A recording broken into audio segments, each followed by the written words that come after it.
Assalamualaikum warahmatullahi wabarakatuh. Perkenalkan, nama saya Muhammad Andrea Joana, BP 201151-2006. Ingin melaporkan laporan praktikum ORCOM 1 modul 3, yaitu Subroutine dan Register Transfer Language RTL pada Marie.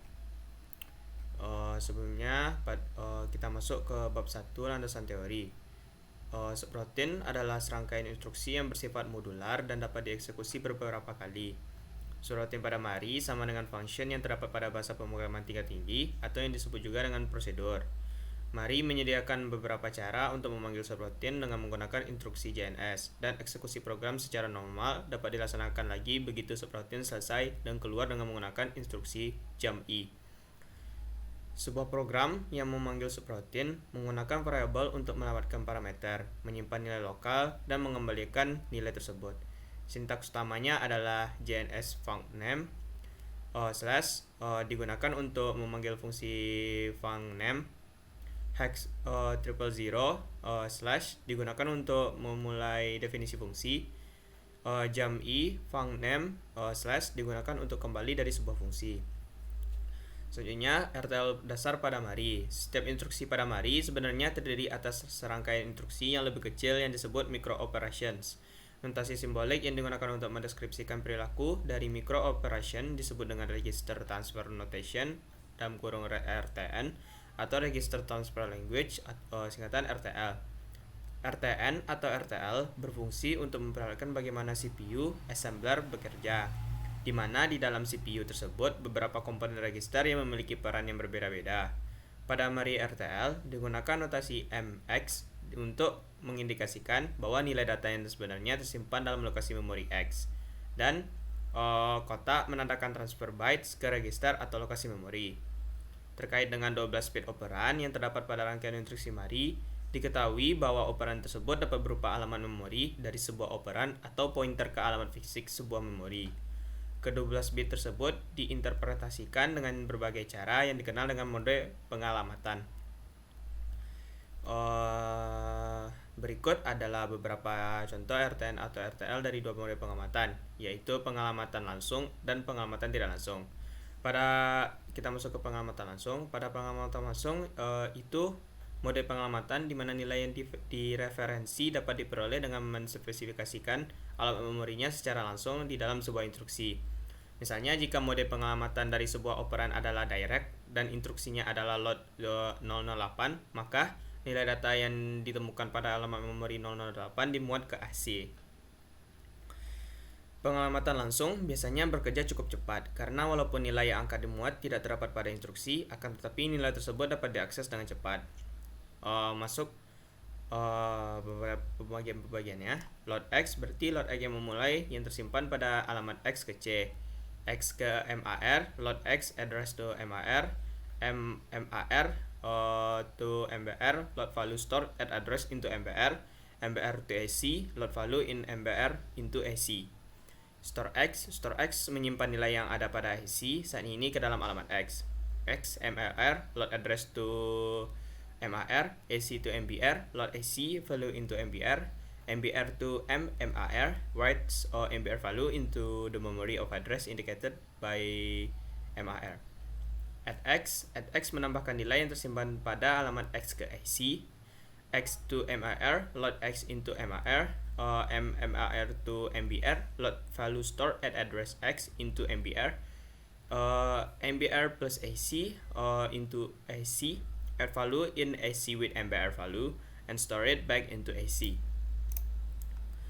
Sub TX mengurangi nilai yang terdapat dalam AC dengan nilai yang tersimpan pada X. X to MAR, load X into MAR, MAR to MBR, load MAR to MBR, dan MBR minus AC to AC, add value in AC, minus with MBR value, and store it back into AC. Jump X berarti membuat aliran program beralih ke X to PC. Skip con berarti skip instruksi berikutnya berdasarkan nilai AC. Lanjut ke pengalamatan tidak langsung. Pengalamatan tidak langsung merupakan teknik pengalamatan yang sangat bermanfaat karena menyediakan tingkat fleksibilitas yang tinggi. Pada mode ini, bit-bit yang terdapat pada bagian alamat menspesifikasikan alamat yang akan digunakan sebagai pointer. Alamat efektif dari operan tersebut dapat mengunjungi alamat memori ini. Misalnya, jika mode pengalamatan dari sebuah operan adalah indirect dan instruksinya adalah load 008, data yang terdapat pada alamat memori 008 sebenarnya adalah alamat efektif dari operan yang diinginkan. Jika pada alamat 008 tersebut digunakan nilai 2A0, maka 2A0 tersebut merupakan alamat sebenarnya dari nilai yang diinginkan. Oleh karena itu, nilai yang dimuat ke AC adalah nilai yang terdapat pada alamat 2A0. Masuk pada bagian-bagiannya. Load EX berarti memuat nilai yang tersimpan pada alamat yang terdapat pada alamat X ke dalam AC. X to MAR, MAR to MBR, MBR to MAR, MAR to MBR, dan MBR to AC. JNSX berarti jump and store, menyimpan nilai PC pada alamat X dan kemudian melompat ke X plus 1. X to MBR, PC plus 1 to MBR, MBR to MAR, X plus 1 to AC, dan AC to PC. Jump EX berarti menggunakan nilai yang terdapat pada X sebagai alamat untuk melompat. X to MAR, MMAR to MBR, MBR to MAR, MMAR to MBR, dan MBR to PC. Yang pertama, pemrosesan instruksi. Semua komputer mengikuti sebuah siklus dasar yang terdiri atas fetch, decode, dan execute cycle. Siklus tersebut mempresentasikan langkah-langkah yang diikuti oleh sebuah komputer dalam mengeksekusi program. Bisa dilihat pada gambar berikut. Ketika CPU mengeksekusi sebuah instruksi input atau output, maka perangkat I/O terkait akan diberikan notifikasi. Kemudian CPU akan mengerjakan pekerjaan lain sampai I/O yang diberi notifikasi siap untuk melaksanakan tugasnya. Kesiapan tersebut ditandai dengan dikirimkannya sinyal interrupt ke CPU. Berikut, CPU akan memproses interrupt tersebut dan kembali menunjukkan siklus fetch, decode, execute normalnya. Berikut gambar modifikasi siklus instruksi karena adanya interrupt. Langsung ke bab 2 dan bab 2 hasil dan analisa. Jurnal. Ada 2 soal. Yang pertama, tulislah sebuah program menggunakan sebuah prosedur yang diberi nama dibagi 2 yang berfungsi untuk menentukan bahwa angka yang dimasukkan adalah bilangan genap atau bilangan ganjil. Di sini saya telah membuatnya dengan menggunakan MariSim yang dengan step-stepnya yaitu edit simulator, edit code, save, assembly, dan terakhir load MariSim tersebut. Lalu jangan lupa menunjukkan trace-nya. Yang kedua yaitu buat program pada soal ini dengan sesuai dengan langkah-langkah yang terdapat pada contoh 3, di mana program menerima input bilangan A, B, C, dan D dari input register dan melakukan komputasi AB, ABC, dan ABCD dengan menggunakan satu prosedur subroutine yang bernama kurangi XY. Dengan caranya sama dengan hal yang tadi dan load ke Mari simulatornya. Di sini untuk soal nomor 1 saya buat dengan code if load x sub ty skip con 400 jump else dan load x add x store x jump and if else load y sub tx store y output and if halt x decimal 12 and y decimal 20. Dan soal nomor 2 dibuat dengan load x store temp gns sub r store x load y store temp gns sub r store y output dan terakhir halt dengan x desimal 20 y desimal 48 temp desimal 0 dan sub r x 0. Lalu clear, lalu temp add temp jump sub r dan n.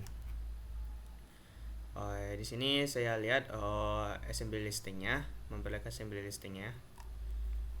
Jadi dari analisanya pada percobaan 1 mode 3 ini dilakukan dengan menggunakan software MariSim.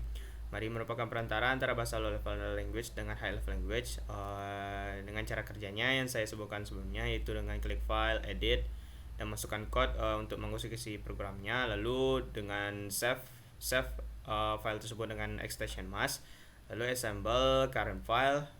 Apabila tidak ada pesan assembly itu error, berarti assembly itu sukses, lalu dimasukkan ke programnya lalu dirunkan.